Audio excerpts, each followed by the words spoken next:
Bapak Ibu Saudara yang dikasihi Tuhan, yang dikasihi di dalam nama Yesus Kristus, mari kita berdoa sebelum mendengarkan firman Tuhan. Mari kita berdoa.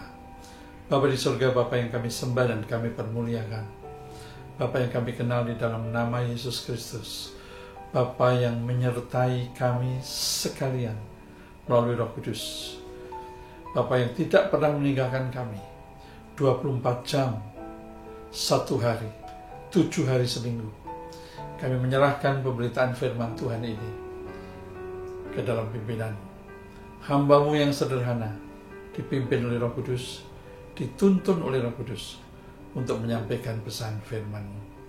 Dan semua yang mendengar juga dipimpin oleh Roh Kudus, dituntun oleh Roh Kudus, dan diberikan pencerahan-pencerahan untuk menghadapi kehidupan dan mengalami kehidupan yang berkemenangan bersama kuasa Tuhan. Terima kasih Bapa di surga, kami siap diberkati, dan dalam nama Yesus kami berdoa dan mengucap syukur. Haleluya, amin, amin, amin. Bapak Ibu Saudara yang dikasihi Tuhan, topik daripada khotbah pada hari ini, topiknya adalah kekhawatiran dan ketakutan bukanlah bagian kita. Saya ulangi lagi, kekhawatiran dan ketakutan menghadapi situasi apapun dalam hidup ini, itu bukan bagian kita.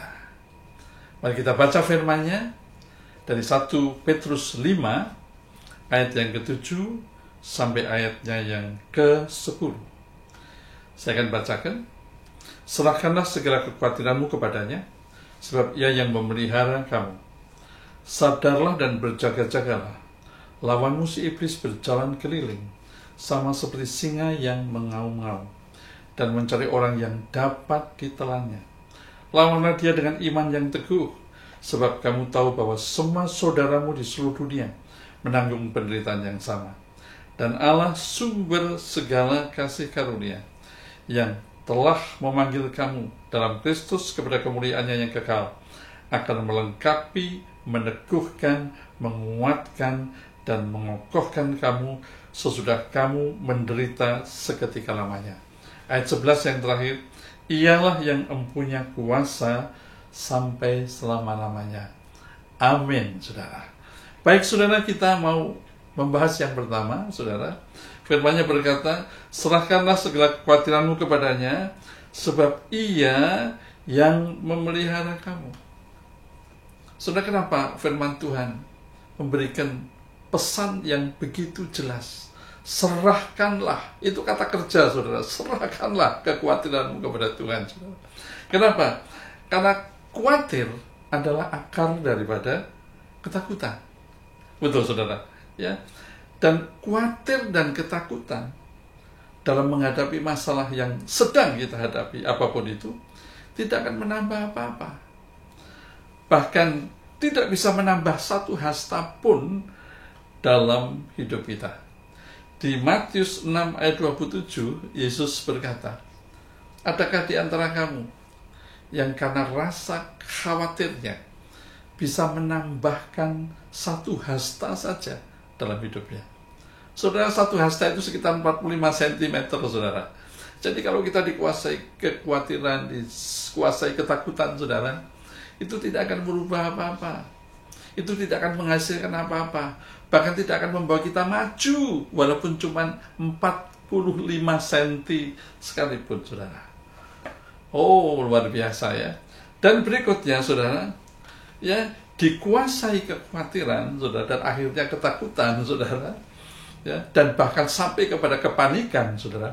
Artinya kita sudah mempercayai iblis lebih daripada Tuhan, sehingga kita kehilangan damai, kehilangan ketenangan, kehilangan kebahagiaan, saudara. Kita mulai nggak bisa tidur, kita mulai nggak enak makan, saudara.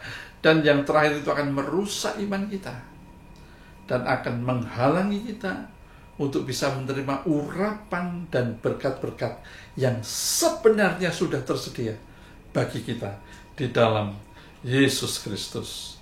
Oh, puji Tuhan. Dan firman-Nya berkata, Tuhan ingin agar khawatir itu tidak menjadi beban kita. Itu beban Tuhan, saudara. Ya, 1 Petrus 5 ayat 7. Jelas sekali. Mazmur 55 ayat 23, saya akan bacakan. Serahkanlah khawatirmu kepada Tuhan, maka Ia akan memelihara engkau. Tidak untuk selama-lamanya dibiarkannya orang benar itu goyah. Saudara, juga Matius 10 ayat 29-31. Saudara pasti pernah membaca tentang burung pipit. Firman Tuhan berkata, bukankah harga 2 ekor burung pipit itu 1 duit? Saudara, 1 duit adalah nilai uang terkecil di Israel, saudara. Tetapi walaupun burung pipit itu sangat murah, saudara, 2 ekor itu 1 duit, saudara. Tapi Tuhan berkata, tidak ada satupun dari burung pipit itu yang jatuh tanpa sepengetahuan Tuhan. Dan Tuhan berkata, engkau lebih berharga dari burung pipit. Dan bahkan Tuhan berkata, rambutmu terhitung semua. Kalau Tuhan memelihara burung pipit, lebih lagi pasti Tuhan akan memelihara hidupmu. Tuhan akan memelihara hidup kita sebagai orang percaya. Amin, saudara. Oh, luar biasa, saudara. Luar biasa. Nah, saudara, pengenalan kita akan kasih karunia Bapa di dalam Kristus dan relasi kita yang intim dengannya melalui Roh Kudus dan firman-Nya, itulah yang membuat kita percaya, saudara. Ya, kita begitu mengenal kasih-Nya di dalam Kristus Yesus. Bagaimana Yesus mencurahkan darahnya, Yesus menyerahkan nyawanya bagi kita. Yesus memikul semua dosa, Yesus memikul semua kutuk, supaya kita dibenarkan, diampuni, dikasihi. Nama kita tercatat dalam buku kehidupan. Bahkan kita disebut sebagai putra-putri kerajaan surga. Semakin kita mengenal kasih-Nya, dan semakin kita membutuhkan kasih-Nya, semakin kita intim dengan Dia. Karena kita tahu Dia sangat mengasihi kita. Maka itu yang membuat kita semakin percaya kepada Tuhan. Dan ketika kita semakin percaya kepada Tuhan, itulah yang membuat kita bisa menyisihkan rasa khawatir, bisa menyisihkan rasa takut itu dalam hidup kita. Apapun yang terjadi. Kenapa? Karena Tuhan yang menyertai kita. Karena Tuhan yang menjamin kita. Tuhan yang bersama kita. Lebih besar dari masalah apapun di dunia ini. Lebih besar dari persoalan apapun yang ada di dunia ini. Itu sebabnya Yesaya 30 ayat 15 berkata, di dalam tinggal tenang dan percaya terletak kekuatanmu. Sudah bukan cuma di dalam tinggal tenang, tapi dikatakan di dalam tinggal tenang tetapi percaya. Percaya kepada siapa? Kepada Tuhan yang menyertai kita, kepada Tuhan yang menjamin hidup kita, kepada Tuhan yang memiliki hidup kita, kepada Tuhan yang sudah menebus kita lewat darah Yesus dan nyawa Yesus, dan menjadikan kita putra-putri kerajaan surga. Oh, luar biasa. Itulah sebabnya, saudara, semakin kita mengenal kasih-Nya, semakin kita mengenal janji-janjinya, semakin kita mengenal Bapa di dalam Kristus Yesus, semakin kita memahami kuasa, kasih, hikmat, ya, dan janji-janjinya. Itulah yang membuat kita bisa menyerahkan kekhawatiran dan ketakutan itu kepada Tuhan. Oh, luar biasa, luar biasa. Kemudian kita masuk kepada ayat berikutnya, ayat 8 dan 9, saudara. Saya akan bacakan. Sadarlah dan berjaga-jagalah. Lawanmu si iblis berjalan keliling sama seperti singa yang mengaum-ngaum dan mencari orang yang dapat ditelannya. Ayat 9. Lawanlah dia dengan iman yang teguh, sebab kamu tahu bahwa semua saudaramu di seluruh dunia menanggung penderitaan yang sama. Yang pertama, ya, saudara berbicara tentang sadarlah dan berjaga-jagalah, saudara. Artinya apa? Artinya tetap waspada. Kita beriman, kita percaya, saudara. Ya, kita tenang, tetapi kita tetap waspada. Kita tidak boleh menjalani hidup ini sembrono. Kita tidak boleh mencobai Tuhan.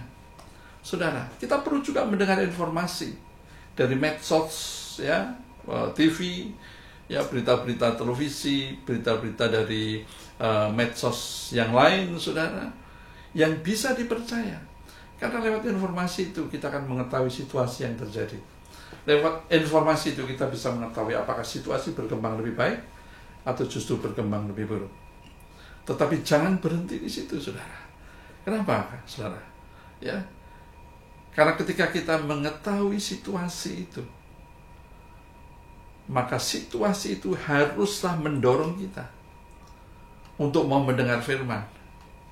Amin. Jadi mendengar informasi, mengetahui situasi, dan melalui situasi yang kita ketahui, itu mendorong kita untuk mendengar firman, mendengar lagi janji Tuhan, merindukan lagi pencerahan daripada Tuhan. Kenapa, saudara? Karena hanya firman Tuhan saja yang bisa memunculkan iman. Hanya firman Kristus yang bisa memunculkan iman. Firman-Nya berkata orang benar hidup oleh iman. Dan iman itu adalah hasil mendengarkan firman Kristus. Dan lewat iman itulah kita akan berkemenangan justru untuk menghadapi situasi.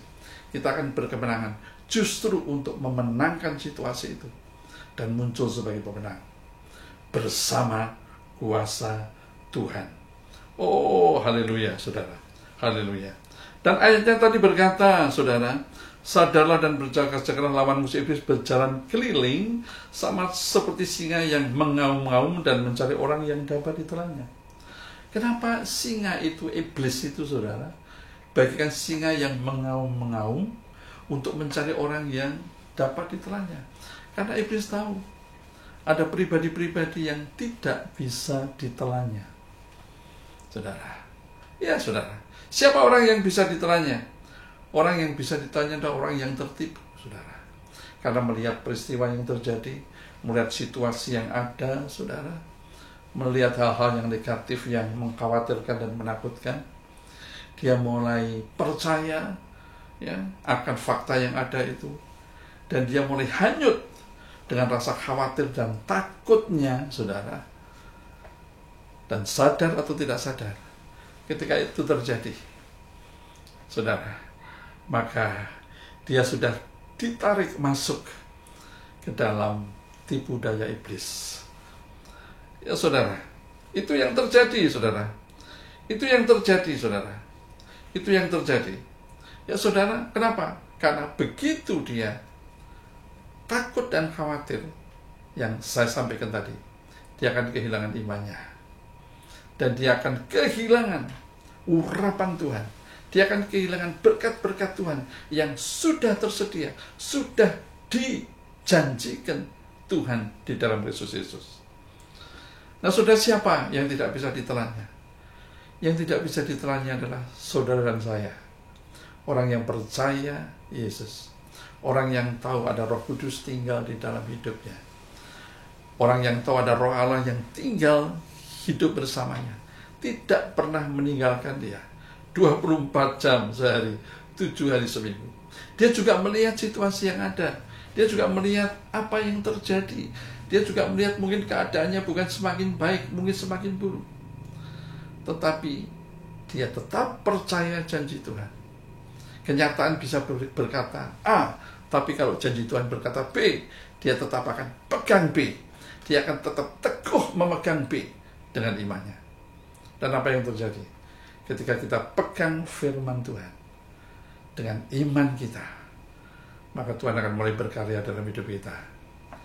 Kita akan mulai menghadapi masalah dan persoalan itu bukan dengan kekuatan manusia, tapi dengan kekuatan Tuhan yang penuh dengan kuasa itu. Saudara, saudara, luar biasa, saudara. Itulah janji Tuhan yang luar biasa yang kita harus pahami dan kita imani. Kemudian firman-Nya berkata juga, tunduklah kepada Allah dan lawanlah iblis, maka ia akan lari daripadamu. Saudara, dikatakan kita harus melawan iblis dengan iman yang teguh. Bagaimana caranya? Ya, Yakobus pasal 4 ayat 7 mengajar kita, tunduklah kepada Allah dan lawanlah iblis, maka ia akan lari daripadamu. Saudara, perkatakan firman. Apapun yang terjadi, perkatakan firman. Percaya firman itu. Seperti Yesus ketika digoda, dicobai oleh iblis, Yesus selalu meresponi godaan iblis itu dengan apa? Dengan ucapan, ada tertulis. Kemudian dia mulai memperkatakan firman. Ada tertulis. Kemudian dia mulai memperkatakan firman. Ada tertulis. Dan dia mulai memperkatakan firman. Dan akhirnya iblis pergi, saudara. Dan Yesus muncul sebagai pemenang. Saudara, bagaimana mengalahkan iblis? Tunduklah pada Allah. Perkatakan firman-Nya. Pegang teguh. Iman itu, saudara, apapun yang terjadi. Tapi yang kedua, ada yang menarik, saudara. 1 Petrus 2 ayat 13 berkata, tunduklah ya kepada semua lembaga manusia. Ayatnya secara jelas berkata, tunduklah karena Allah kepada semua lembaga manusia. Baik kepada raja sebagai pemegang kekuasaan yang tertinggi. Saudara, kita disuruh tunduk karena Allah. Saya ulangi lagi, kita disuruh tunduk karena Allah. Kepada siapa? Kepada pemerintah. Kepada para pemimpin kita yang mengambil keputusan. Dan itu harus kita taati karena Allah. Amin, saudara. Ya, saudara, ketika sementara selama 2 minggu ya tidak diizinkan untuk berkumpul bersama di gedung gereja, untuk beribadah bersama di dalam kerumunan, di dalam perkumpulan, saudara, ya kadang-kadang kita merasa kecewa. Kok tidak boleh ibadah ya? Kenapa harus ibadah di rumah, saudara? Tapi ketika saya merenungkan dan berpikir, ternyata itu baik dalam situasi sekarang ini. Kenapa, saudara? Karena saya dan saudara bisa memiliki iman yang teguh. Oh, di dalam Yesus aku tidak mungkin terkena sakit penyakit. Di dalam Yesus, darah Yesus melindungiku. Darah Yesus membungkus aku. Penyakit tidak akan menjamah tubuhku. Saudara, dan itu akan terjadi ketika saudara punya iman seperti itu. Kita akan tetap sehat dan tetap selamat. Amin, saudara. Saya percaya. Tapi perhatikan, saudara, ketika kita berkumpul bersama, orang banyak datang beribadah bersama-sama. Tidak semua orang punya iman yang sama, saudara. Betul, saudara. Ya, setiap orang punya iman yang berbeda-beda. Ya, ada iman yang levelnya segini, ada yang segini, ada yang segini, saudara. Semua orang tidak punya level iman yang sama. Itu sebabnya saya menuruti perintah daripada pemimpin kita untuk selama 2 minggu ini tidak beribadah di gedung. Amin, saudara. Oh, luar biasa, saudara. Ya, saudara, tunduk kepada pemerintah, tunduk kepada pemimpin. Bahkan kita disuruh mendoakan mereka. Karena mereka adalah wakil Allah di dalam dunia ini. Puji Tuhan, saudara. Ayat yang berikut, ayat yang ke-10. Saya akan bacakan, saudara. Ayat yang ke-10 berkata, dan Allah sumber segala kasih karunia yang telah memanggil kamu dalam Kristus kepada kemuliaannya yang kekal akan melengkapi, meneguhkan, menguatkan, dan mengokohkan kamu sesudah kamu menderita seketika lamanya. Amin, saudara. Amin, saudara. Saudara, ayat 10 inilah ya ayat yang menghibur kita. Karena ayat 10 ini adalah ayat yang menyatakan status kita di dalam Yesus dan janjinya bagi kita. Amin, saudara. Status kita dikatakan oleh kasih karunia-Nya kita dipilih dan dipanggil untuk ambil bagian dalam kemuliaannya yang kekal di dalam Kristus Yesus. Sudah dipanggil, sudah dipilih dan dipanggil, saya dipilih dan dipanggil untuk terlibat di dalam kemuliaannya yang kekal, saudara. Amin. Bukan cuma kemuliaannya di dunia ini, tapi sampai kemuliaannya nanti dalam kehidupan yang kekal di dalam Yesus Kristus. Dan janjinya berkata, Ia akan melengkapi, Ia akan meneguhkan, Ia akan menguatkan, Ia akan mengokohkan kita untuk menggenapi status itu sampai kepada kekekalan. Amin, saudara. Perhatikan janjinya. Ia akan melengkapi, Ia akan meneguhkan, oh, Ia akan menguatkan, Dia akan mengokohkan kita, saudara. Kita tidak pernah berjalan sendiri. Kita tidak pernah menghadapi persoalan dengan kekuatan sendiri. Kita bersama-sama dengan Dia yang menjamin kita, saudara. Sang penjamin itu bersama-sama dengan kita. Amin, saudara. Haleluya, saudara.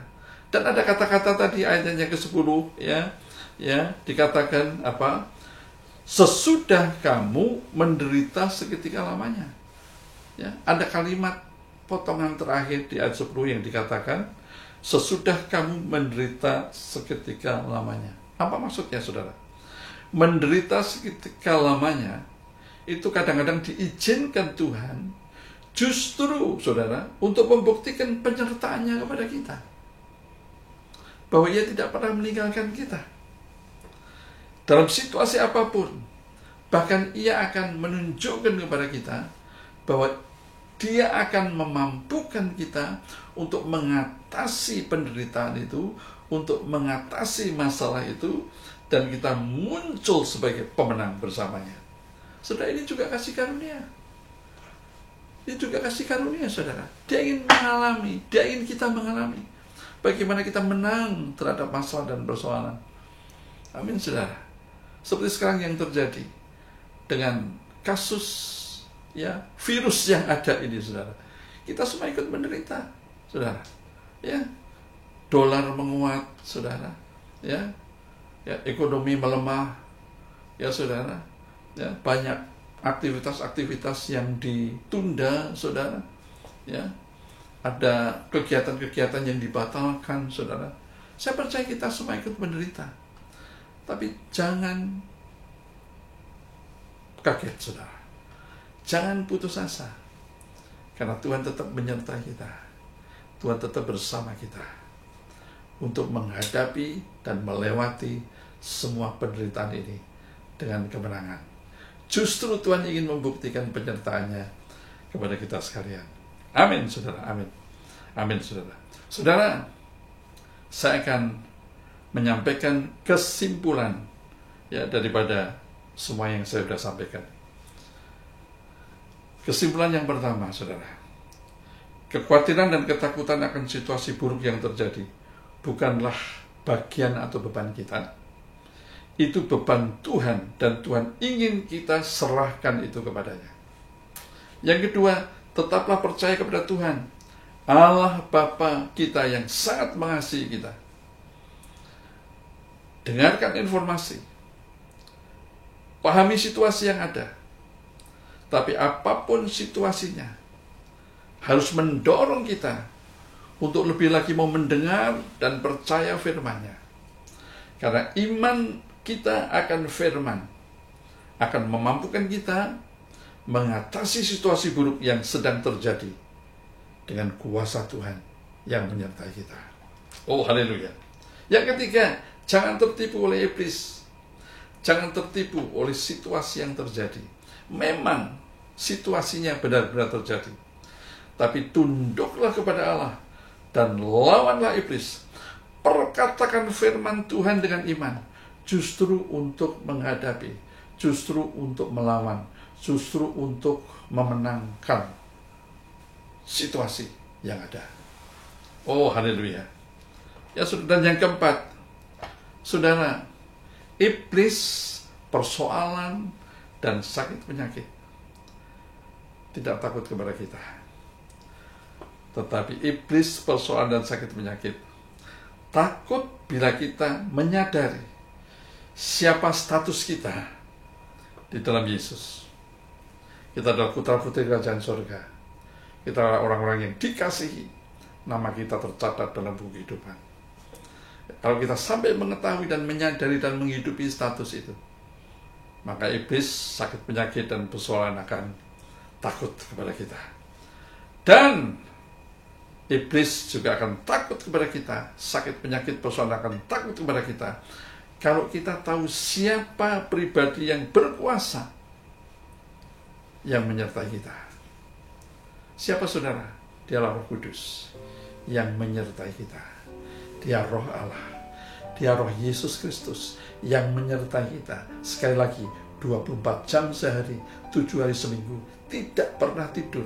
Dia menyertai kita, tidak pernah meninggalkan kita, apapun yang terjadi. Biarlah ini menjadi berkat bagi kita dalam menghadapi masa-masa sulit. Tuhan menyertai saudara. dan Tuhan akan tetap tampil sebagai pemenang, bahkan lebih dari segala pemenang. Mari kita berdoa. Bapa di surga, terima kasih Tuhan untuk penjelasan firman Tuhan yang sudah disampaikan. Hamba-Mu terbatas berbicara, tapi Roh Kudus akan lebih memperjelas, lebih memperkaya, dan lebih melengkapi semua yang sudah hamba-Mu sampaikan. Dan kami percaya jemaat Tuhan diberikan pencerahan yang bisa mengubah hidup kami, yang bisa memberikan kekuatan, memberikan penghiburan, dan memberikan kemenangan dalam hidup kami menghadapi situasi yang tidak menguntungkan, situasi yang buruk pada saat ini. Kami tidak pernah sendiri, kami berjalan bersama Tuhan. Tuhan yang berkuasa atas alam semesta ini. Terima kasih Bapa di surga. Dalam nama Tuhan Yesus, kami berdoa dan mengucap syukur. Amin. Bapak, Ibu, Saudaraku, selamat hari Minggu. Tuhan memberkati kita selalu. Katakan yang percaya. Amin. Haleluya.